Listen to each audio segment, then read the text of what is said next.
and I remember JBL kind of took some cheap shots at Harry in a match one time, and I'm pretty sure Harry in a ring with no rules or in a street fight would fucking rape Justin Bradshaw pretty badly, even though he was supposed to be so tough. I saw him in the Brawl for All, and he didn't look like he was that badass at all. And that's the same thing coming from a 195-pound guy. It's like maybe he was a tough guy, and if he got a hold of you, good. But I mean, if you get punched in the face a couple times by a guy that's even 190, 195, and your teeth are getting fucking knocked out of your mouth, or you're getting eye gouged or something, because it's not some wrestling match where you got a referee and or MMA with gloves on and breaks and the mouth guard and shit. I'm not bite you just as you can bite me, or I'll fucking poke you in the eyes. You can poke me in the eyes, but it's a different type of fight. And I think sometimes guys take liberties in wrestling and act like they're tough when some of the toughest guys in the world in wrestling, supposedly the Brawl for All exposed how tough they really were, and most of those guys got fucked up. Dr. Destiny Williams was fucked up.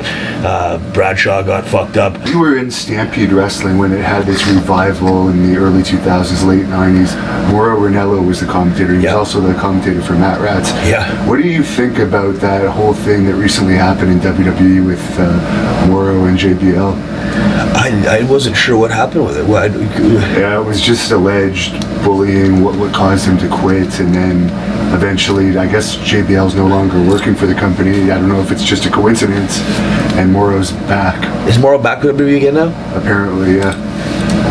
See, I didn't know enough about that situation to really comment. I know Mauro was... He lived in the Hart house for a long time, right? Yeah, he dated Jenny, and I thought he was a very knowledgeable commentator. He knew every move, and